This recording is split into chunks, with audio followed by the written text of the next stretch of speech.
kuluanalüüsi juht, koordineerinud kogu seda tegevuspõhist kuluarvestust, ehk siis äride poole ja raamatupidamisega ja sealt erinevaid palju osapooli.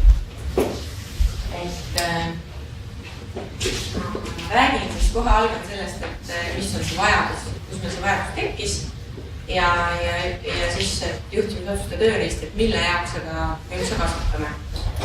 Siis on väike slaid sellest, et mis see tegevuspõhine kuluarvestus on, kui kõik teate, sest et teooria pool oli päris pikk ja päris pikk ja põhjalik.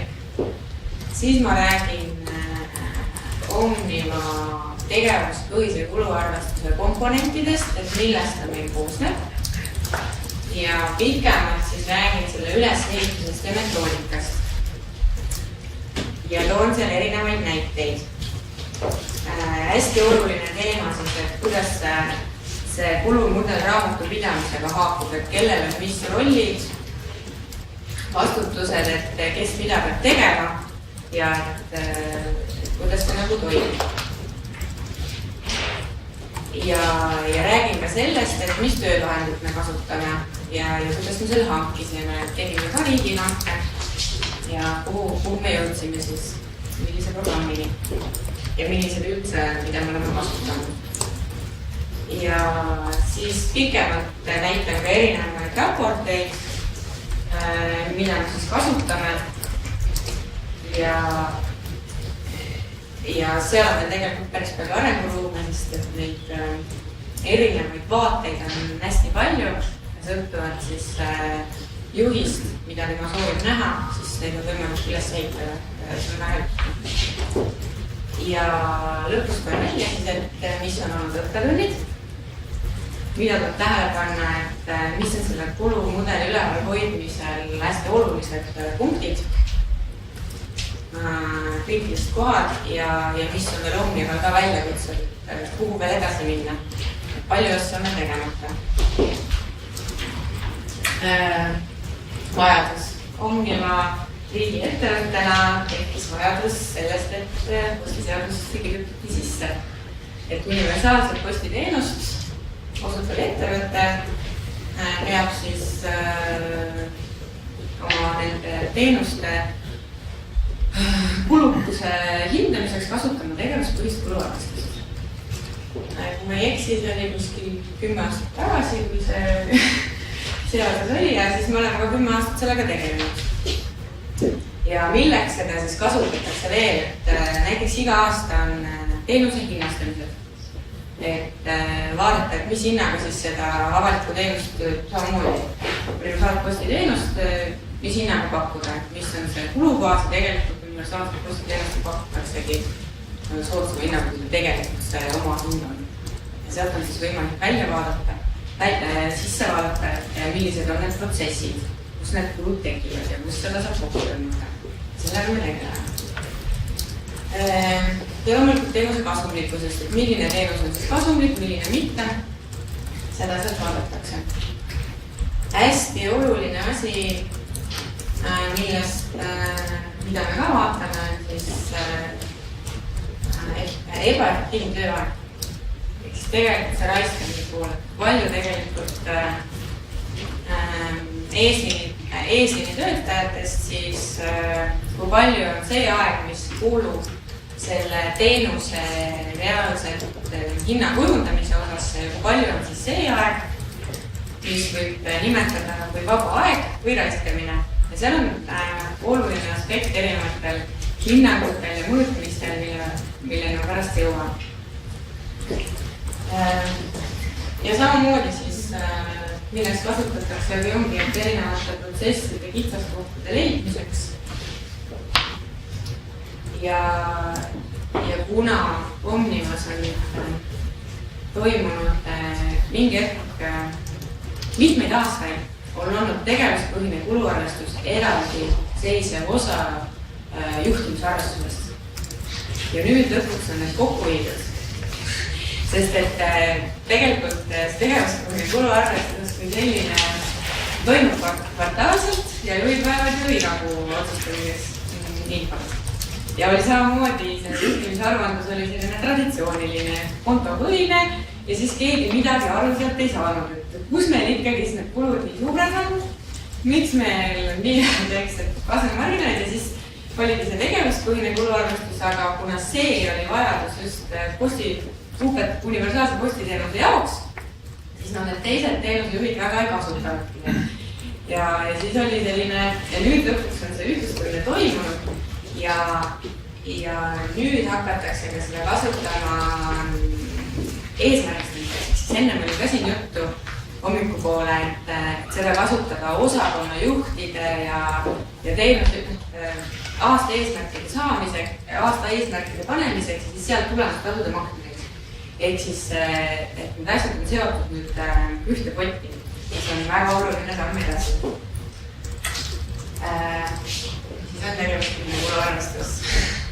Arvestusmeetod, kus kulud jagatakse kuluobjektidele ja sealt edasi teenustele. Ja tähendab mitte teenustele, kulud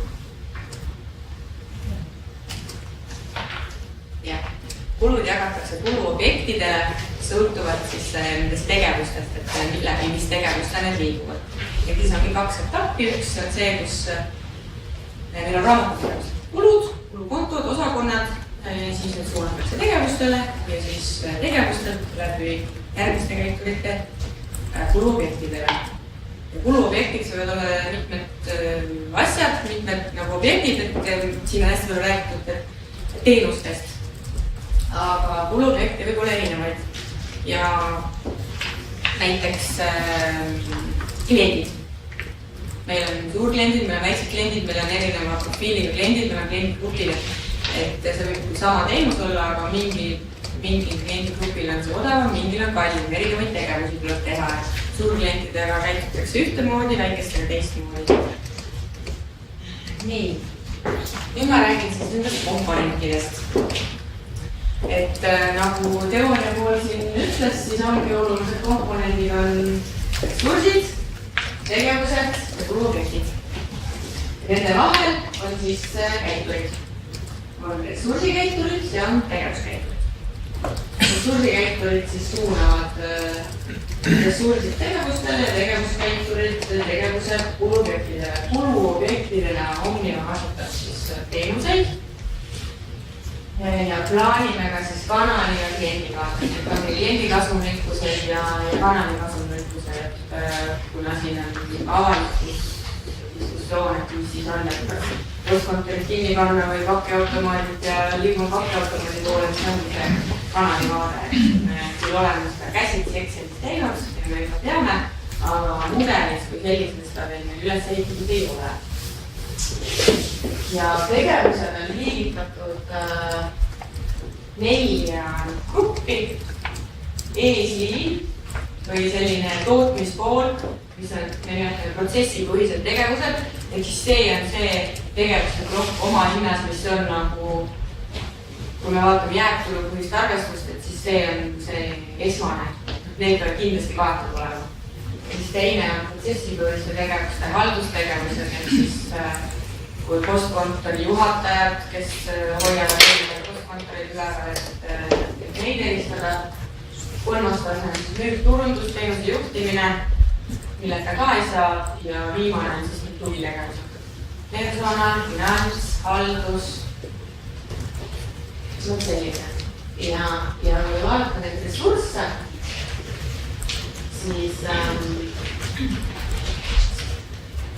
siis me vaatamegi nagu siin teooria poolt ka tuli, et meil on ressursid on nagu tööjõud, ehk siis isikud, ja siis meil on need varad, hooned, masinad, arvutid, et need on põhilised ressursid ja see ongi Omniva puhul on suur tööjõukulu, ongi ressursikulu, tööjõudu. Suur osa kuludest on ressurssidega seotud, ehk siis töötajatega, väiksem osa on varadega ja kolmas ressurss on eesmärk, aga siin tuli enne, ma räägin lahti, mis eesmärk on. See on niimoodi otsekulu.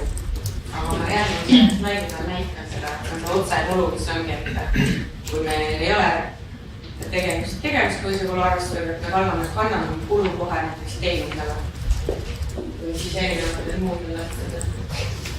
Ja konto on selline dimensioon, mis lihtsalt liigub mudelis kaasa. Konto on mudelis kaasa ja lõpus, kui me vaatame teenus oma hinda, siis me lihtsalt näeme, mis konto pealt see on tulnud. Kuigi on võimalik ka jagamisi teha kontode lõikeks, et kui see kulu tuleb sellelt kontot, siis ma suunan ta niiviisi, kui tuleb teiselt, siis kolmalt teiselt. Võimalik väga keeruliseks ajada ka ei tahta. Siis skemaatiline ülesehitus. Siin oli ennem juttu, et mis peab raamatupidamises olema kirjeldatud ja mis peab olema kuskil mujal või Excelis. Et siis sinine plokk on tegelikult see, mis on nagu raamatupidamisprogrammis. Ja see on raamatupidamises kirjeldatud. Ja ülejäänud, mis tuleb, see on siis juba finantsosakonna teema, kas ta jagab neid läbi Excelite, läbi oma spetsiaalse programmi, kus tal on need seosed. Ja raamatupidamisprogrammis on siis nii, et on osakond konto dimensioon ja siis raamatupidamises kasutatakse siis neid, kui konteeritakse kulusid, siis on 3 erinevat dimensiooni veel, et kas on kulu seotud mingi varaga, kas on kulu seotud mingi isikuga või siis eesmärgiga. Siin on jälle küsimus, aga kui mul on selle autoga see kulu seotud, et kuidas ma ta siis raamatupidamises konteerin, et mis teenusele ma ta jagan. Ja ma ei peagi jagama mingile teenusele, ma panengi ta sinna selle vara koodiga.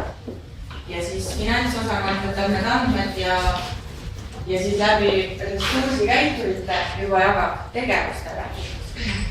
Ja see eesmärgi dimensioon, siis nagu ma mõtlesin välja, et see on kirjutatud otsekulu. Ehk siis see võib olla kas otsekulu teenusele. Ehk siis ülevalt kõige esimene nool on see, kui ongi tegemist traditsioonilise kulu arvestusega, et me võtame raamatupidamiskulu ja seome ta konkreetse teenusega. Ehk see kulu meil on seotud perioodika kandega ainult, sest see on see konkreetne arve, mis meil iga kuu tuleb ja see on seotud selle ühe teenusega ja siis me kannamegi otse. Mida me tõime sisse? Vaatan teenuse grupi vaade. Kuna meil on teenused näiteks detailsemad, et meil on mingi rahvusvahelised teenused, aga me vaatame, et meil on maksikiri rahvusvaheline ja standardkiri rahvusvaheline, aga me teame, et see kulu on rahvusvahelise programmi kulu. Et siis me paneme nii-öelda otsekulu selle teenuse grupile, et sealt siis edasi nende teenustega siduda. Ja kolmas on siis see, kui me kanname tegevusele kulu otse. Siin on hästi ohtlik koht on see, kus tegelikult ma räägin jälle pärast juurde sellest, kus nii-öelda kulujuhid hakkavad siis, kui nad on hoomor, või nad ei saa aru sellest, nad hakkavad hästi palju kandma kulusid tegevusele üldkulu. Et võtsin lilled, tegin mingi, kõik oli üldkulu.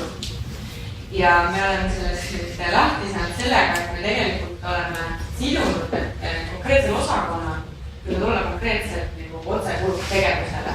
Ehk see, ütleme, et kommunikatsiooni osakond ei saagi oma kulu konteerida tegevusele üldalus või näiteks postkontot, ta ei saagi sinna üldaldusele peal konteerida. Kuhu ta oma lilled paneb? Temal on, igal osakonnal on oma niinimetatud haldustegevus. Niinimetatud turundusosakonnal ongi turundus. See on selline üldkulu, turunduse üldkulu. Me oleme sellised selle lahendada. Siin on jälle erinevaid võimalusi. Ja siis kogu see pool on siis tegevuspõhises kuluarvestuses. See on nagu ressursikäiturite osa ja siin vahel on siis need tegevuskäiturid. Ja siis väljud on teinud ja sisendus kulus. Ja siin on siis üks selline, kuidas need kulud nagu tegelikult liiguvad, üleval on ressursid, meil on varadega seotud, spetsialistidega seotud, teenuse gruppidega seotud kulud ja erinevad otsekulud. Siis on meil erinevad tegevused, näiteks meil on teenuse juhtimine, 70% sellest kulust spetsialistid kulust läheb teenuse juhtimisele 15% ja 15% läheb Läti ja Leedu poole. Rääkis Leedus tegevus näiteks, siis nendele. Ja siis igal tegevusel on oma siis tegevuskäik. Ja siis nad jõuavad niiviisi nende tegevusel peale.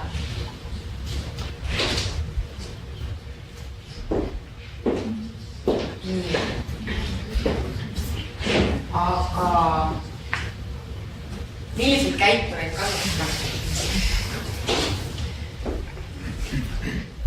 Ehk siis tegelikult on osadele tegevusele väga raske käitureid leida. Alguses Omniva kasutas ka sellist käiturit nagu käive, teenuse käive. Kõik üldkulud, mis läksid tegevusele üldhaldus, jagati siis käive järgi teenusele. Ja see oli ikkagi väga muudetatud pilt. Ehk siis hästi oluline on jälle kõikidele tegevustele leida see õige jagamise alus. Ja siin on siis vajagi sisendit nendelt, kes osalevad selles tegevuses, et mis võiks olla kõige õigem alus, küsida neist osakonnast, et sa teed seda tegevust, aga mis sa arvad, kui palju sa puutub kokku selle või selle teenusega? Ehk siis selle järgi siis ka finantsosakond võib ise lõputada siis välja, et mis võib olla see tegevus käitud. Ressursikäiturid on Omnivas põhiliselt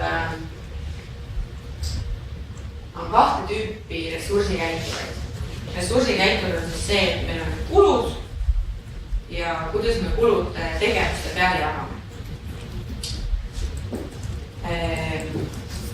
Meil on nimetatud normeeritud tegevused ja siis me teist tüüpi tegevusi nimetame protsendiga tegevusteks, et seal on siis protsendiga tegevustel on siis küsitud osakonna juhtidelt hinnang.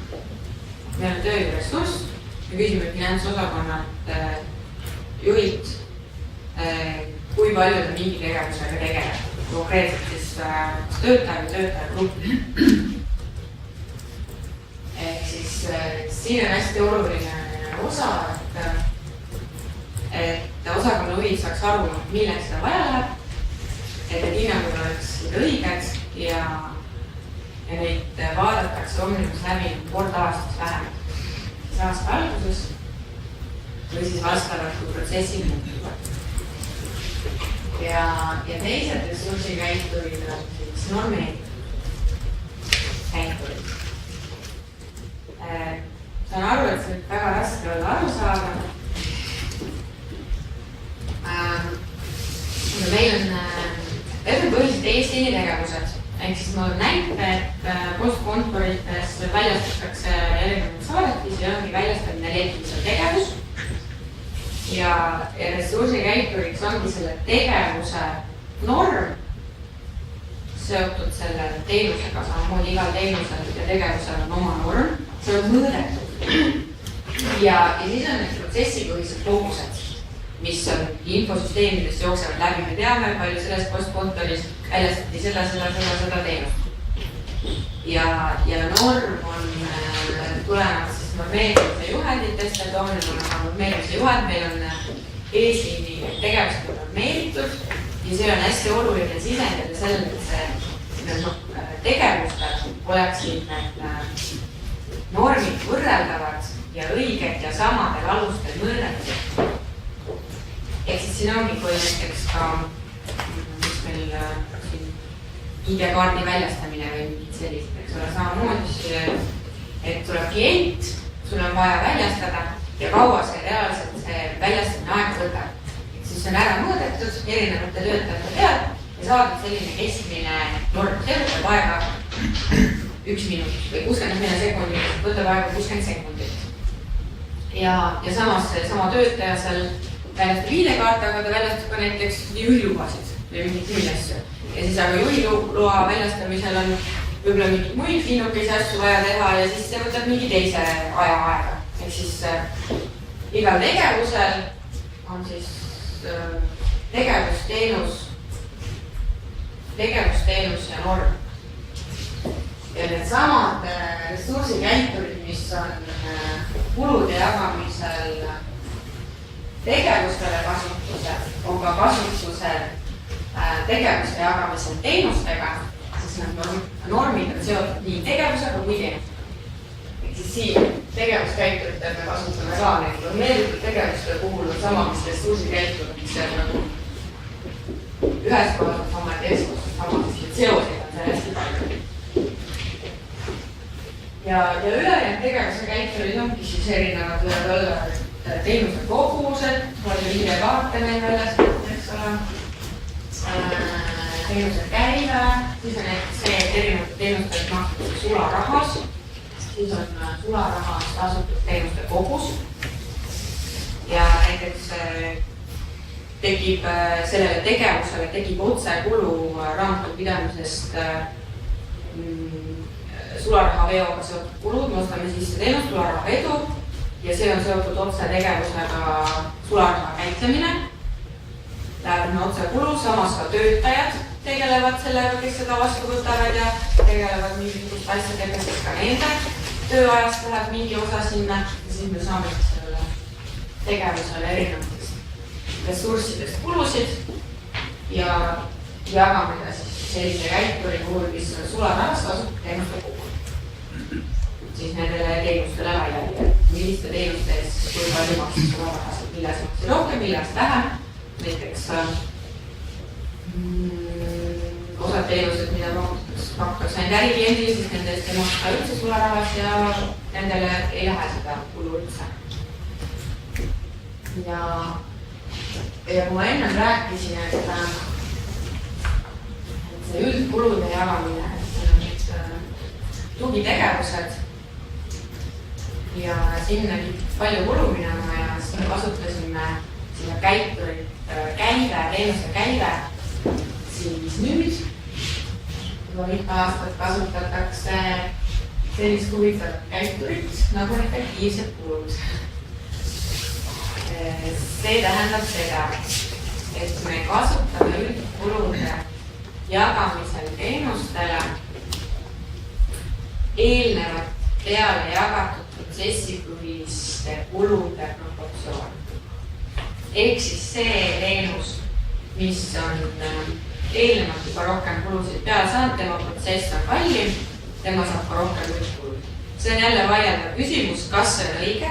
Mõnes mõttes ta ei pruugi olla õige, aga hetkel me ei ole paremat varianti leidnud ja et sellega mitte moonutada teenuse oma hinda, siis me kasutame nüüd, oleme hakanud kasutama, kogu aeg rääkinud, et see on vajalik, nüüd tulnud. Ma olen siis nimetanud see jääkulu põhine, me eristame mitut taset, meil on see tugikulude plokk seal all ja me vaatame ka seda puhas omakasumit, aga me vaatame ka seda bruto omahinda, et ilma tugikuludeta, kuna see tugikulu on nagunii sama proportsiooniga peale jaotatud nagu üleval on, et kuidas tegelikult on, jällegi, ennem oli siin jutt, et on see nimetatud see tugi, et ongi eraldi teenus nagu, et meil ongi see tugi, aga me tugi jagame ikkagi teenuste peale, kuidas seda jagada, see on raske. Nii, ressursikäituri näide nende normidega, et vanasti oligi selline Exceli tabel, oli osakond, kostkontsort, oli ressurss, oli kliendi teenindaja ja siis ta tegi erinevaid tegevusi. Ta tegi neid normeeritud tegevusi, mis on tähistatud X-idega ja ta tegi neid protsendiga tegevusi. Väljastused letis, vastuvõtt letis ja näiteks päeva alustamine. Me teame, et päeva alustamata pool tundi, arutame ära, see on mitu protsenti see tööpäevast on ja siis me teame, et 5–10% on see päeva alustamine ja ülejäänud on siis normeeritud tegevused.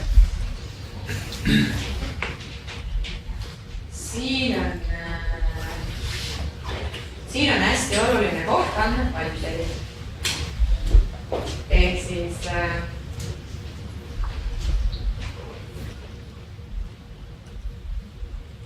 me kasutame norme, kasutame protsessipõhiseid koguseid ja me leiame konkreetselt selle osa kostkontsori töötaja, kliendi teenindaja aja.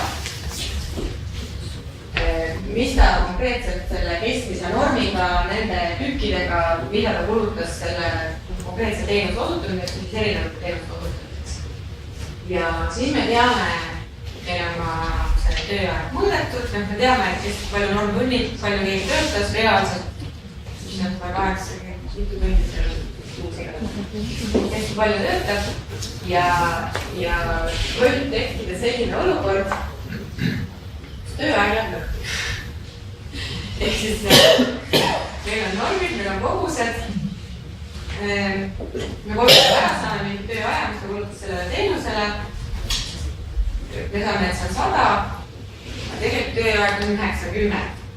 Siin ongi, et see on andmekvaliteedi teema, kas siis see tegelik tööaeg on vale või siis pigem see, et meil on normid valed, meil on aegunud, me oleme uuesti üle muutnud, üks protsess on muutunud, tegelikult ei lähe nii kaua selle tegevuse tegemiseks aega.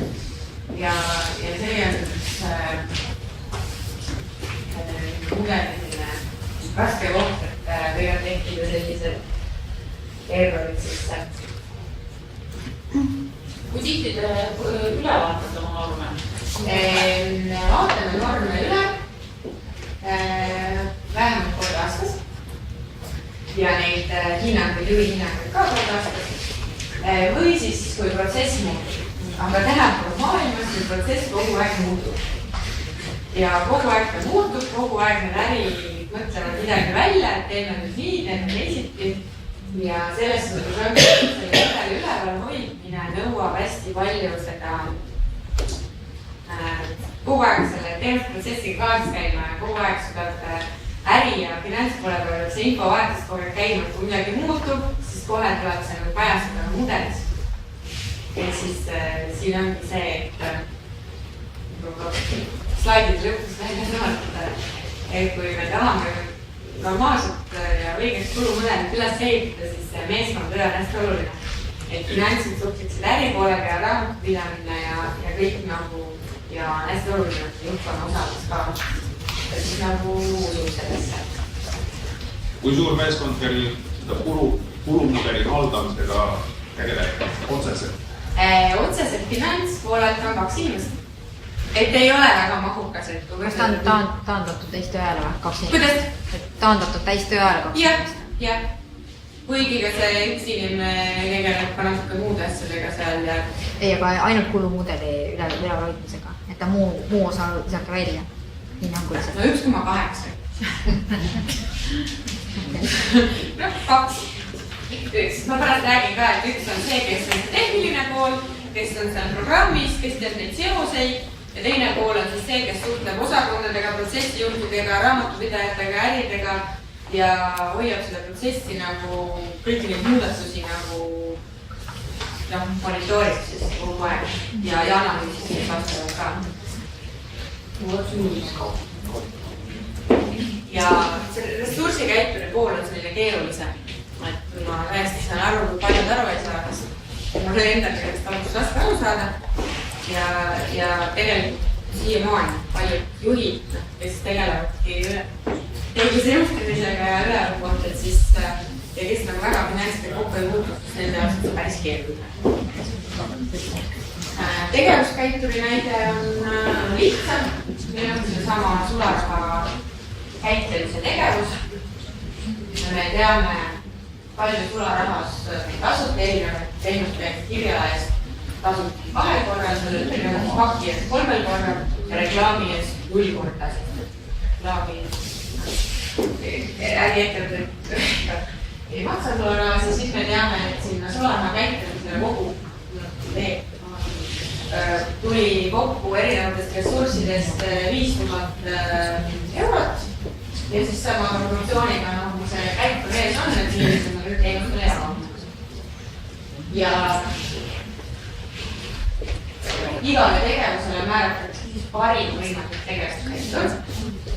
Üks tegevuskäitur võib olla mitme erineva tegevuse jagamisalus. Ehk siis meil on tegevuskäitur käive. Ta võib olla näiteks tegevuse sularaha käitlemine jagamise aluseks, ta võib olla üldaldustugi jagamise aluseks ja võib-olla mõne muu tegevuse veel. Aga mis on siin oluline, et sa saad, sul on näiteks sama käitur, aga sa saad piirata seda, et nende teenustega. Ehk siis on sama käitur, suunab näiteks kulusid nii kirjale, seesama käitumine, nii kirjale, pakile kui reklaamile. Aga kui me teame, et see kulu sellele tegevusele on tulnud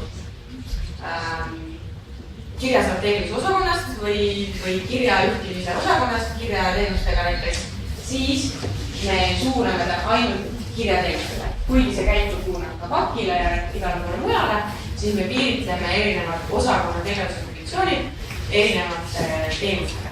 Me teame, milliste osakonnadega mingisugused teenused kokku puutuvad.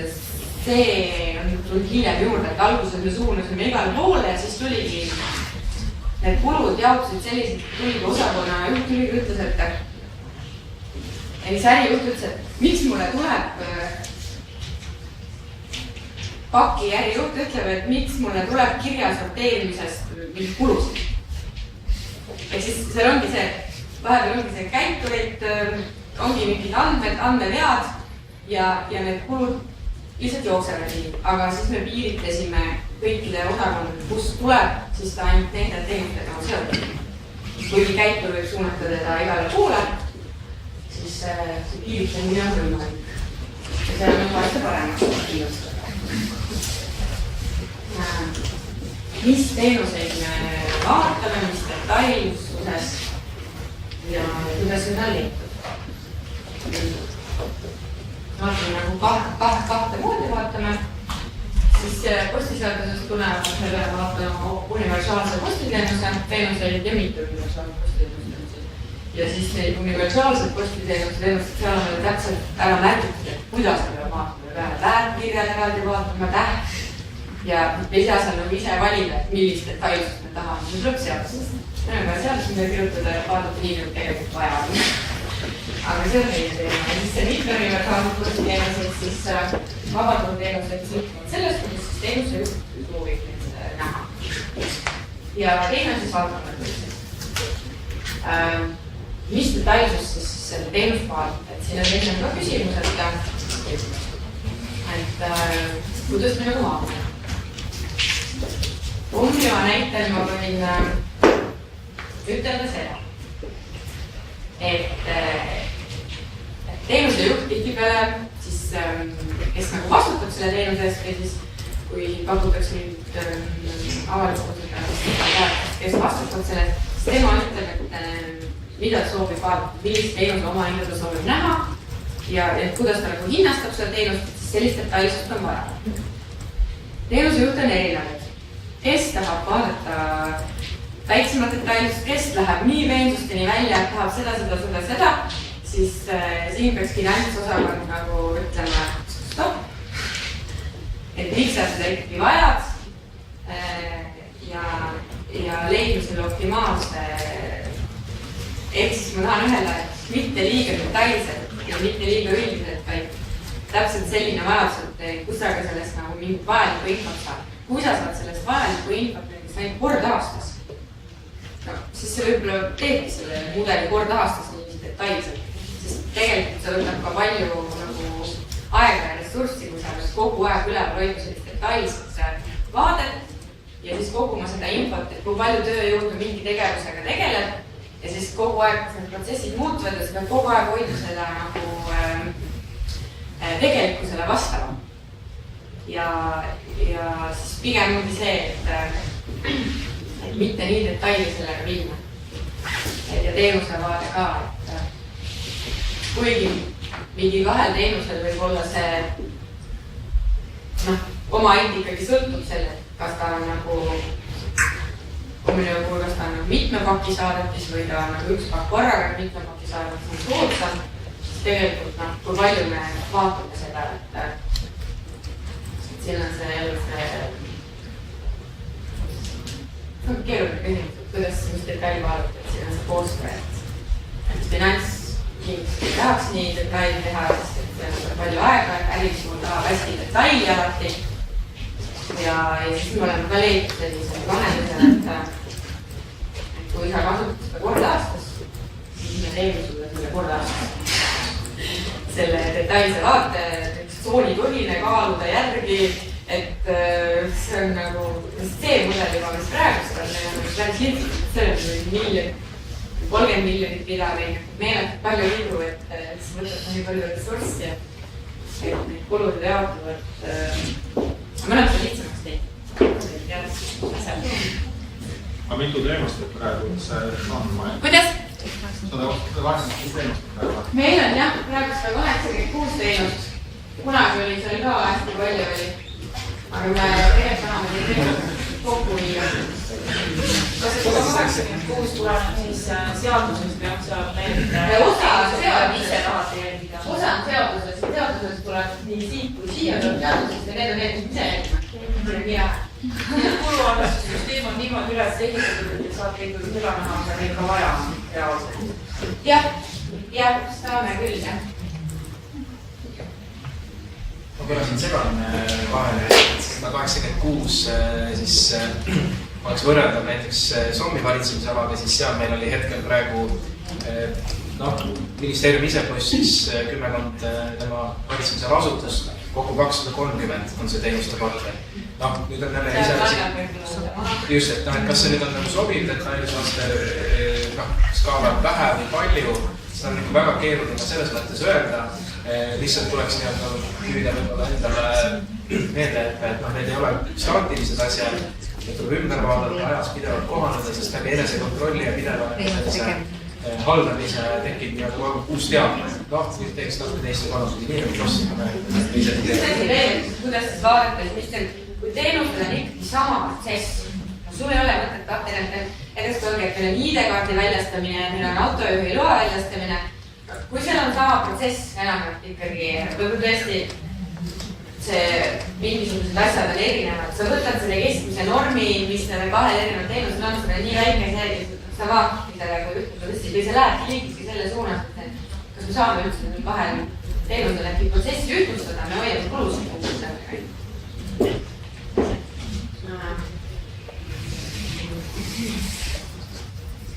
Kas ma sellest vabast ajast näen?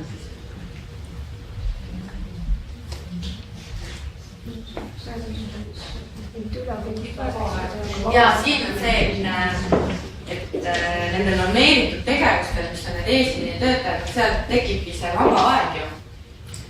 Ehk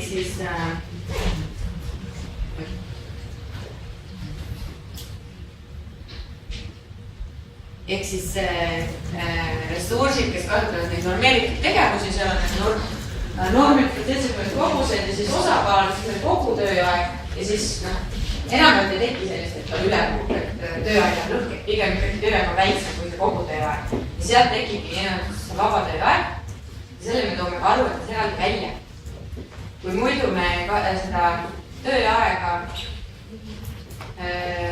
tegime ümbersuunamisi ja jagasime teistele teenustele, me ei näinud seda, sest täpselt siis ümberletsime seda eraldi minutile tegevusele. Meil on vaba aeg tegevus ja me näeme teenuse kuus või teenus koos erinevad tegevustest, üks on see vaba aeg ja me näeme, kui palju tegelikult sinna vaba aega kulub, siis vaatame, mis ressursside pealt see tuleb, mis kontode pealt ja siis saame hinnata, et kas meil on nii suur vaba aeg 50%, et kas meil on normid valed või tegelikult ongi ja siin on see, postkontorit sulgeme ja teeme pakkeautomaadi, et tegelikult tekibki postkontorites seda nii nagu vaba aega, et meil on seal üks teenus tuleb sisse päevas, postkontor peab olema 2 tundi lahti, ühe teenuse jaoks kulub seal mingi selline aeg ja siis ülejäänud on niimoodi vaba aeg, aga nüüd on see kohustus. Et neid lahti hoida. Kui te korrastasite oma protsessi, siis kas te suutsite tuvastada, kui palju seda aega selle korrastusprotsessiga kokku võtsite? Ehk seda, kui palju vähenes nii-öelda vaba aeg? Kui me siin neid ja kui te töötasite süsteemi välja ja teistmoodi tööle ja sellised vaba aeg nii. See mõte, et kui äri nagu hakkas postkond või selles mõttes liikuma teiste äriliselt või finantspoolele, kui me korrastasime. Kui te juurutasite oma seda tegevust, et kui palju selgus, et tegelikult see vaba aeg oli. Kui palju seda vaba aega siis selgus? Ei, liikva tuli jah.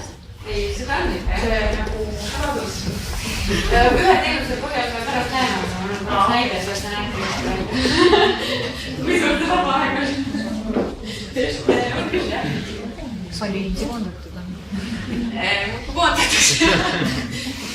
aga siis, kus tekib sisend? Sisend tekib raamatupidamisest, meil on ka kasutusel eelarvekeskus, sest Omniva pakubki seda teenust, eelarvekeskus Omniva pakub seda ja arendab seda.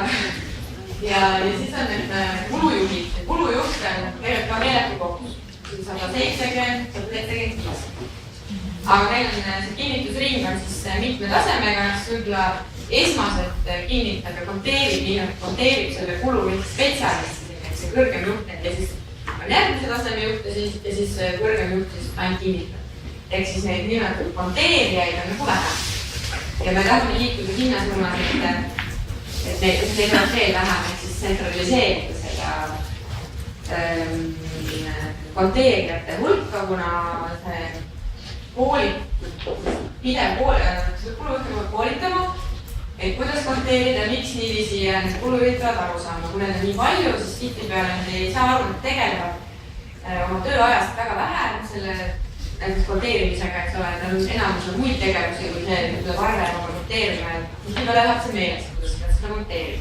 Ehk siis olekski nimelt esmaseid kulujuhte võiks olla vähem, kes selle konteerimisega tegelevad, siis ta pädevalt, ta teab täpselt, kuidas seda teha ja ka see koolitamine on selline, et sa kogu aeg ei pea koolitama ja mõtlema, et kas nüüd nad konteerivad õigesti või valesti, sest pisteliselt me teeme ka selliseid ülevaateid, võtame mingi raamatupidamises need konteerinud välja, siis vaatame, et kes on, kuidas konteerida, kes on valesti konteerinud, siis nendega nagu räägime ja ütleme ja kuidas me seletame, kuidas see konteerimine käib.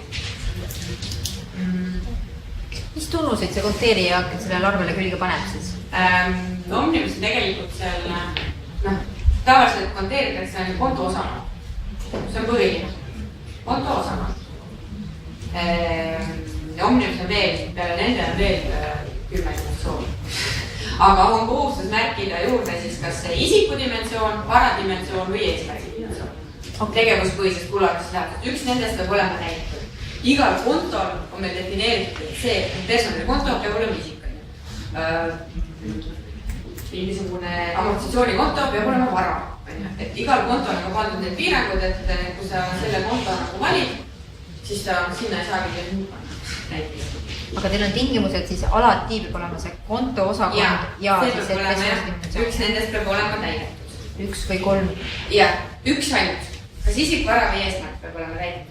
Aga ta võib ka need 3 täita. Aga konto ja osakond peavad olema. Ja konto osakond on alati ja siis üks nendest 3 peab olema. Tihtipeale osad panevad võib-olla kõik, siis meil on ka määratletud niiviisi, et sellel kontol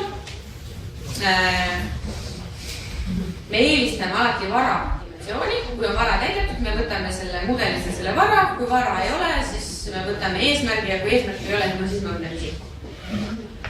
Me oleme jälle seda teinud lihtsamaks, sest et kulujuhtidel on väga raske, kui finantspool saab sellest ilusti aru ja kõik on nii lihtne, siis selle kulujuhtidel on nii keeruline aru saada, et ma tahan konteerida, ma tahan panna sinna kogu aeg selle ühe üldhaldustugi ja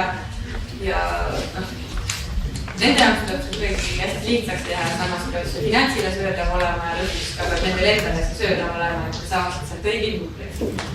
See on selline idev protsess ja koolitamine ja sealt tuleb nagu sisend, kulude sisend, et mitte raamatupidajad ei pea praktiliselt midagi ise teada, nad ikkagi vaatavad lõpuks selle konto ja osakonna võib-olla üle, aga see isik eesmärk vara, nemad ei pea teada seda, et see on selle kes selle kulu teeb, kulu eest vastutab ja siis selle osakonna spetsialist, kes nagu nende kulude monteerimisega tegeleb. Et siis sealt tuleb see sisend. Ja teine sisend on siis käiturite sisend ja siin on siis ongi allikad on 3 erinevatest kohast tulevad. Ühed on siis normeerimised, et meil normeeritakse tegevusi ja teenusteid, kui palju mingi protsessi osa nagu aega võtab selle teenuse väljastamine letis.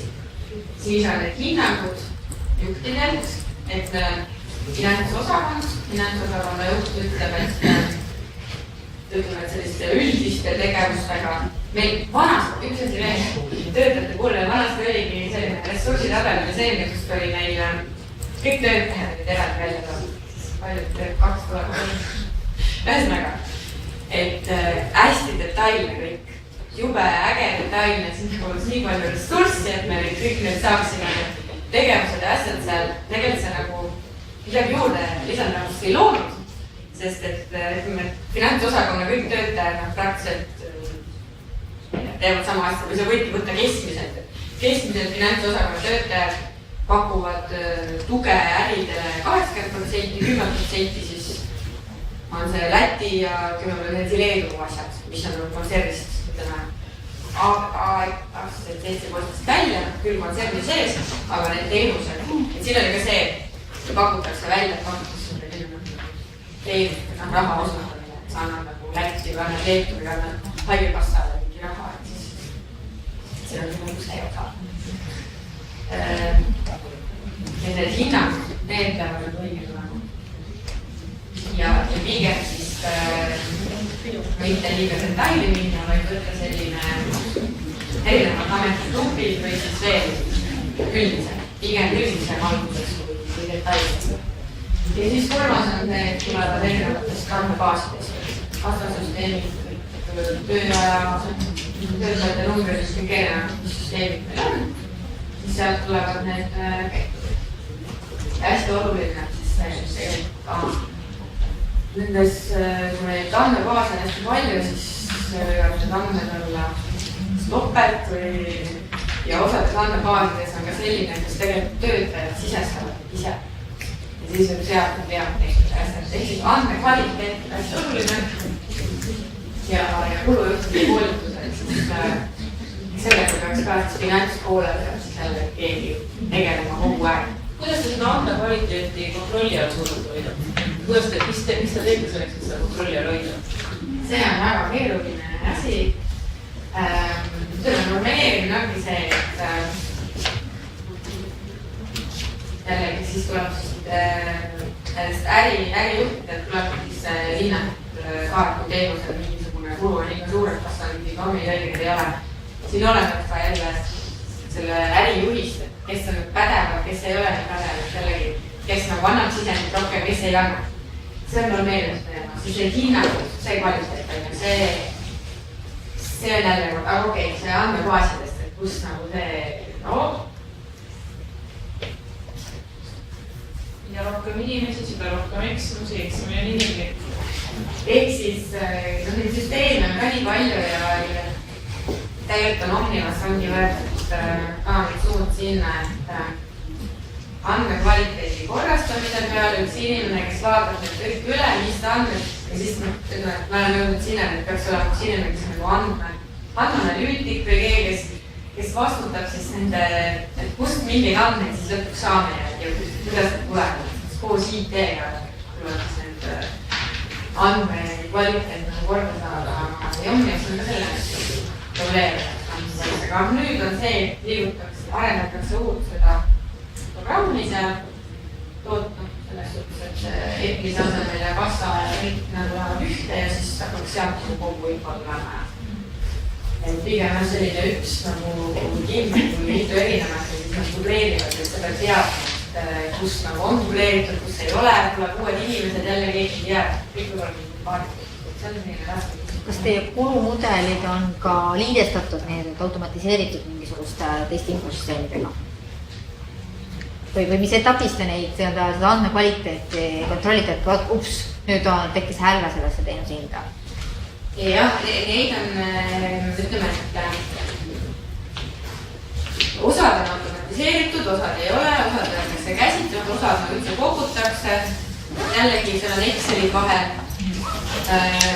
See programm, mida me kasutame, seal on ka võimalik ehitada neid sisendandmete põhjasid, kus siis läbi interneti saavad osakonna juhid mingi hinnanguid asju panna.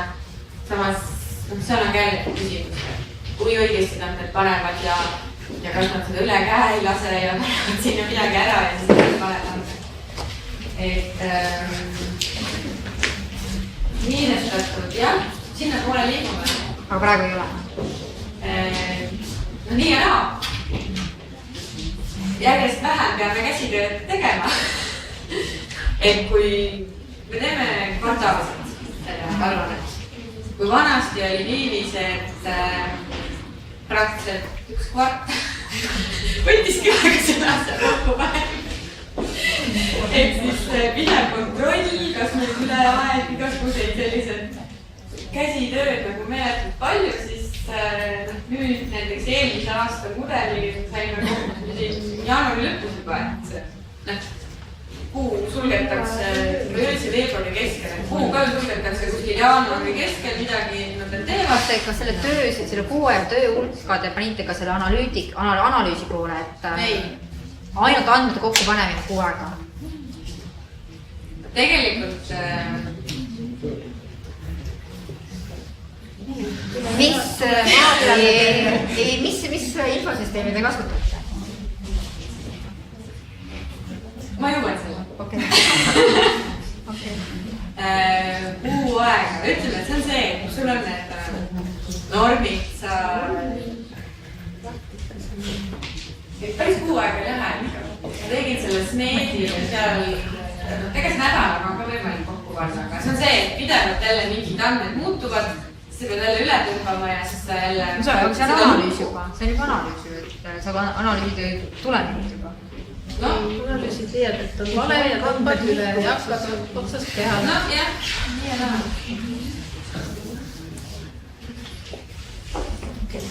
Ei, aga nüüd ta võtab veel palju vähem aega, me oleme teenusega vähe. Võtabki kuu, 3 kuu.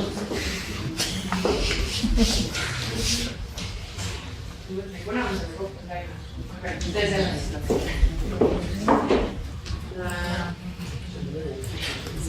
Ja siis töövahenditega, kus me haldame, töövahendid ongi meil kunagi Excel, ainult Excel. Siis tuli see Optime, jah, see Eesti tarkvara arendajaga. See on selline hästi lihtne, see ei võimalda midagi eriti teha ja ta oli praktiliselt ainult see töövahend. Laed andmed sisse ja vajutad nuppu ja siis tuleb midagi välja ja lõpuks sa pead ikka arvata, et kõik peab tegema oma Excelites ja asjades. Ehk siis tegime hanke ja valisime siis SAP ECM-i. Ja see on väga hea lihtne programm. Tugi on Eestis ka väga hea. Sellele väga pädevad inimesed seal just ja väga rahul selle programmiga. Ja kui suures Omnival veel ei kasuta kõiki neid võimalusi, mis nagu see annab teha, et ta annab ka veebipõhiselt neid aruandeid välja lasta ja erinevaid graafikuid ja rääke, et see on selline, aga samas on väga lihtne. Ja siis need rollid ja vastutused ongi, et finantsidest on nagu 2 inimest, on tehniline pool ja siis selline analüütiline pool. Tehniline pool on siis puhtalt ECM programmis, laeb neid sisse, teeb neid seoseid, tekivad uued ressursid, on vaja seoseid teha, siis ongi see, mis on nagu raamatupidamises teemal.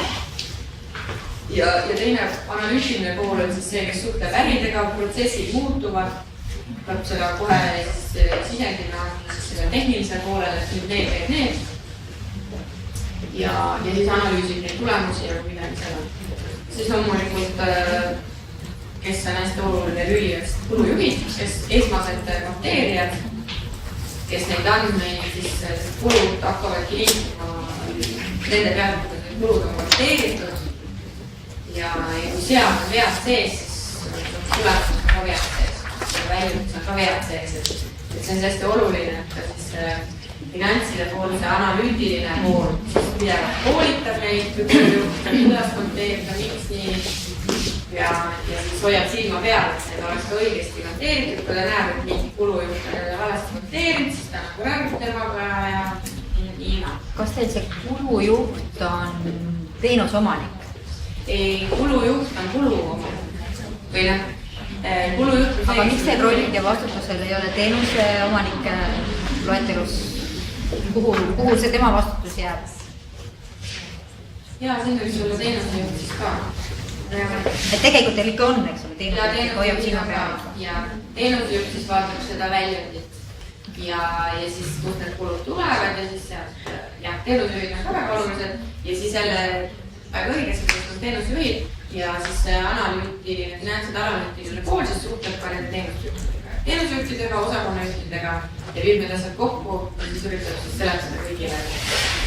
kuidas see asi toimima. Ja siis on raamatupidajad ka siis, kes ka osasid kandeid teevad ja siis sealt tuleb see ka info, et raamatupidajad teevad selle morte ja siis järke, nemad siis teevad ka osaliselt. Ja ABC tiimis ma olen kirjutanud, et siis 2-3 inimest peaks olema piisav. Ja siis ma räägin hästi lühidalt, mul on vist aega 15 minutit veel, jah. Et kuidas meil see programmi valik oli ja see juurutuse kaua see näiteks aega võttis ka. Kui mina Omnivasse läksin, siis vaatasin, et see off-time, see nagu nii kaua aega võttis kõik see asi ja on ajaga programmi tegime ka hanke. 3 pakkujat tuli. Ja meie siis nendele kriteeriumitele, mis meil oli ka välja toodud, et me tahame kõik, mis siis on, mille järgi me tahame ja kuidas me tahame ja riiklikult ja mitte riiklikult ja nii jagada ja teisiti jagada ja igasugused nõuded, ühildumised ja värgid.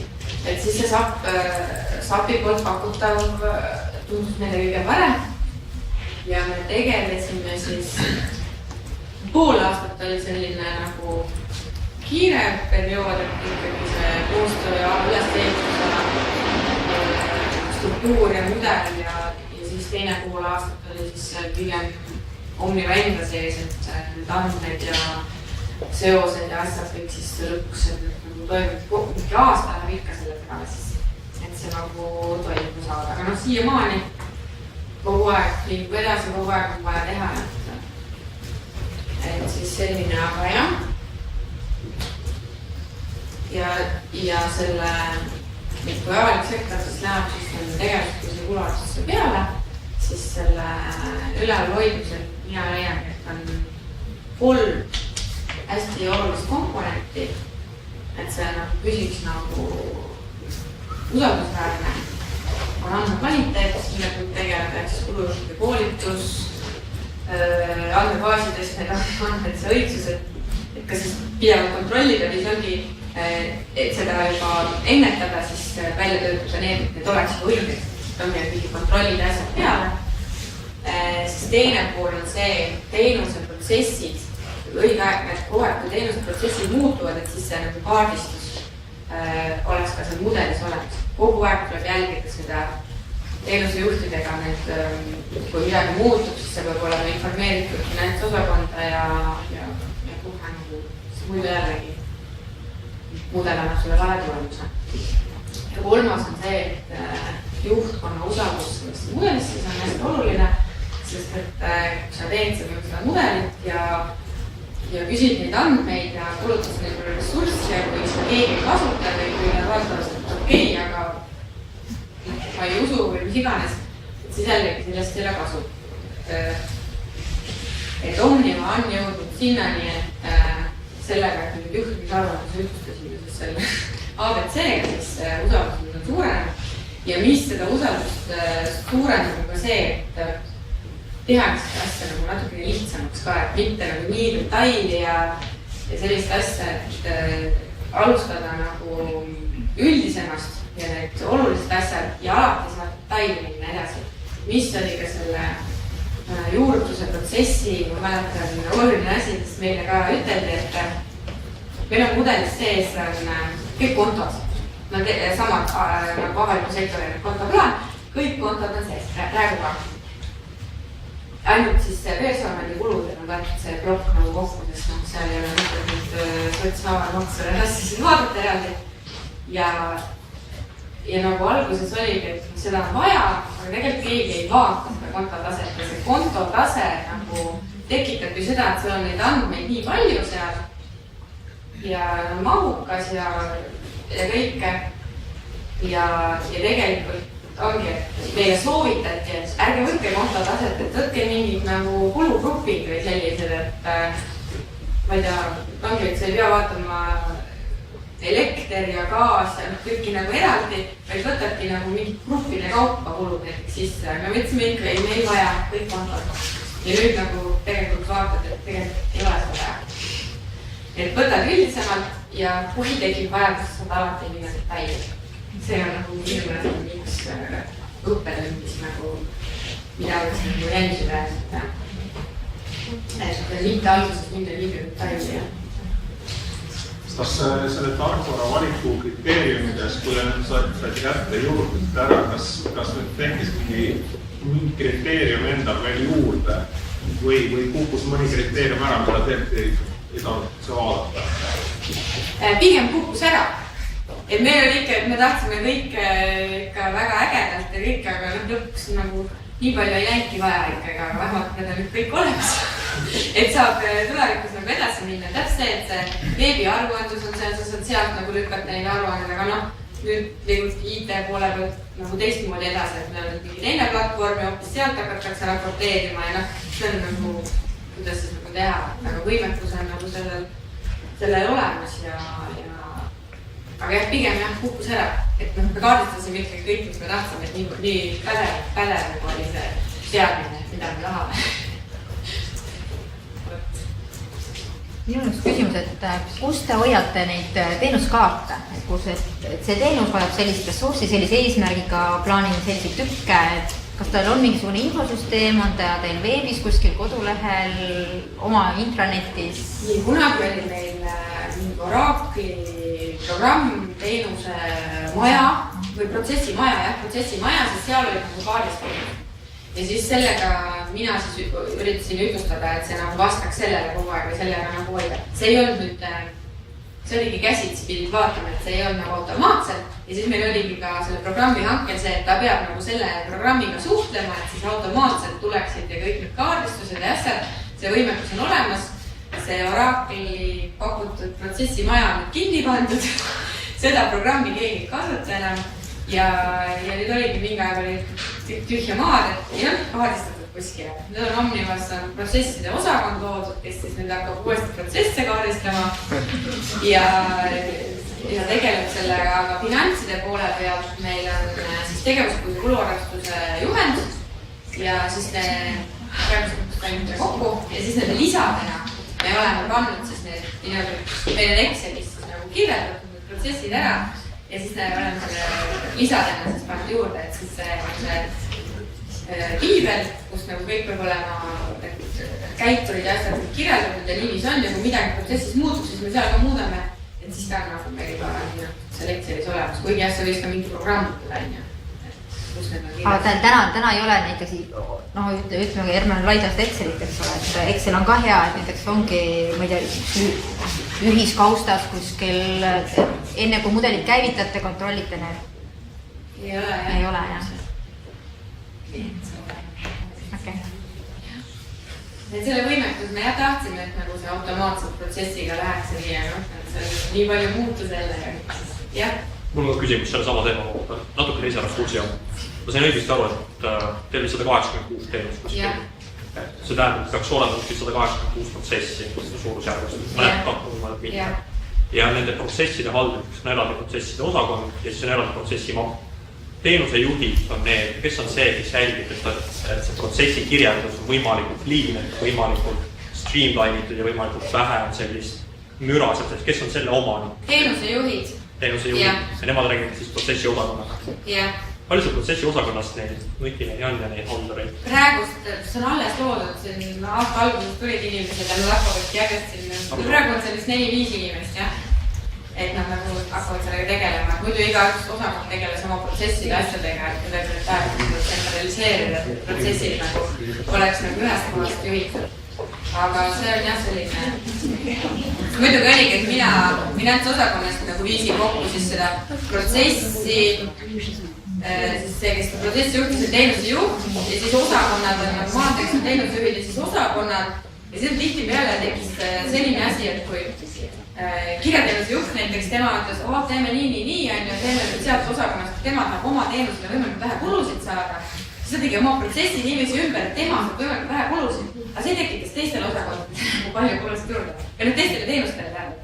Tema tõmbas endal kokku ja tänu sellele siis teenust sai rohkem kulusid.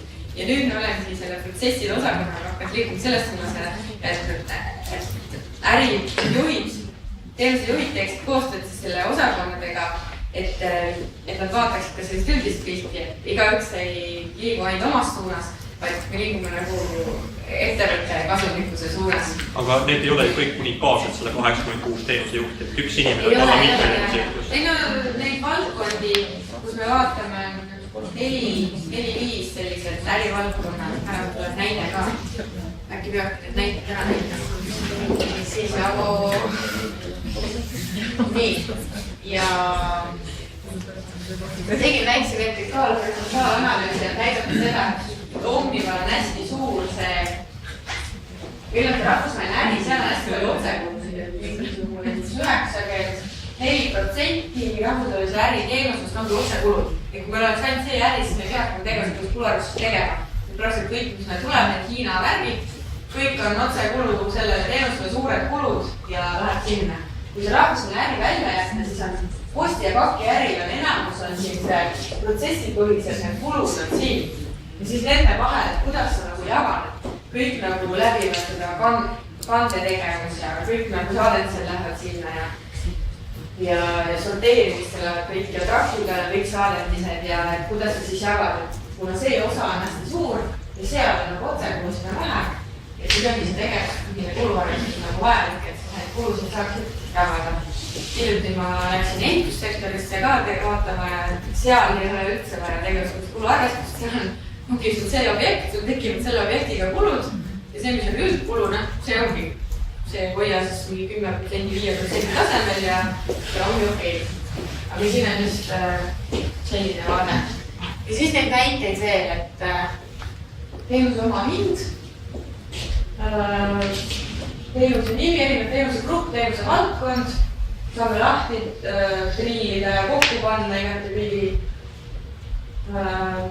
Turud, kulud, siis tekib see puhaskasu,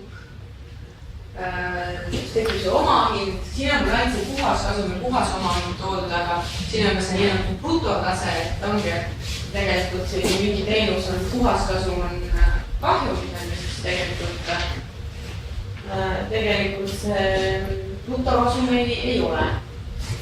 Ja see on selline vaade, mis on juba ammunud, et see Exceli võline ja niiviisi nagu seda vaadatud. Ja siis ütleb üks hästi midagi näha on, aga see on ühe teenuse näide. Ma olen seda hästi palju neid tegevusi ära jätnud.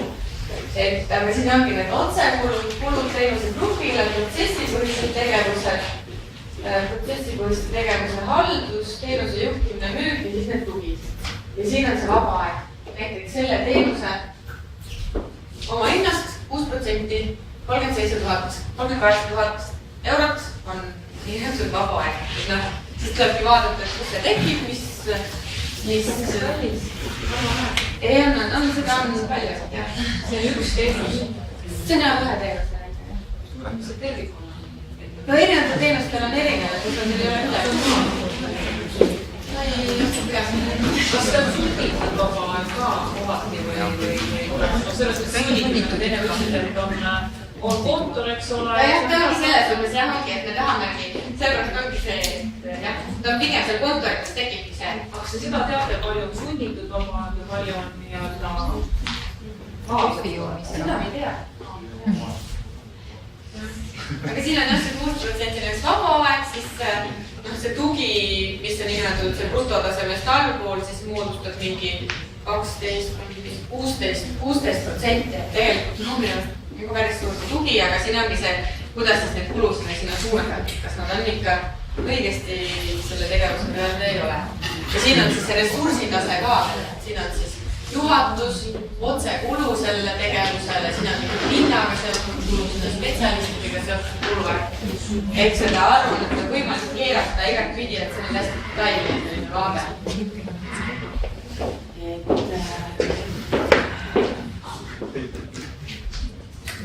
Ja siis on selline vaade, mis on see uus vaade, vaadatakse seda brutotaset, puhas kasumit.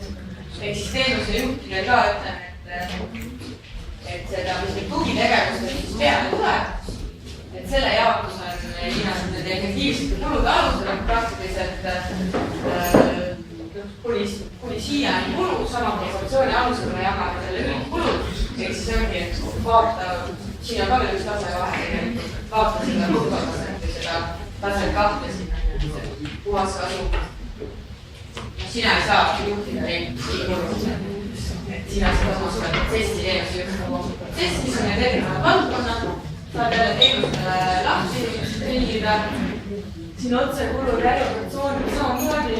Saab lahti vaadata, mis osakonnast tuleb, mis kursigas tuleb, et see näeb tootla nagu juhi käsukordid, et vaatame nagu üldist, et iga valdkond siis on ka oma detailselt vaatame ja teenuse juht vaatab just hästi detailselt vaatame. Selline ja siis on veel selline, kus on siis ka näha need marginaalid ja puhaskasumid või brutokasum on, kui näiteks puhaskasum vaatab, et teenus on kahjulik, siis tegelikult see brutotase ei pruugigi olla, aga nagu saab teenused siin on juba brutotase väga kahjulik oli, et siis tuleb vaadata, et kas me peame seda osutama või ei pea, et see võiks me seda osutama.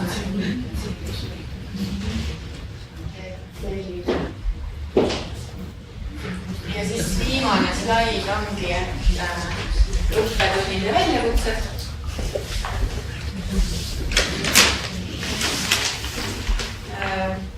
Minu õppetund siis, et ära ajada ka liigset detailsust. Me oleme Omnivas, alguses oli üldisel, siis mindi hästi detaili ja nüüd me oleme jälle kokku korjanud, et ikkagi see liigne detailsus ei ole väga hea.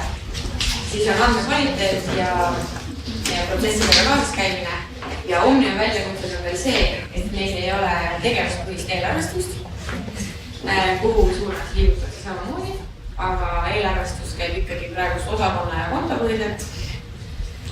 Siis on veel väljakutsed, et tahetakse siis kanali ja kliendipõhist vaadata, kanali ja kliendipõhist oma hinde. Ja tegelikult me kasutame veel väga vähe seda mudelit ka prognoosimiseks. Tegelikult on võimalik ka selle SAP ICM-iga prognoosida, et sa panedki mingid kogused, mis on järgmise eelarve. Sa prognoosid selliseid koguseid, selliseid asju, sa lahendad sisse mudelisse ja siis sa arvutad läbi, mis see tekib. Et erinevate stsenaariumite läbimängimiseks on võimalik seda kasutada, et seda ka veel väga jätta. Et siis meil on küsimusi, siis saad esitada. Ja minu mõttes on midagi veel küsida.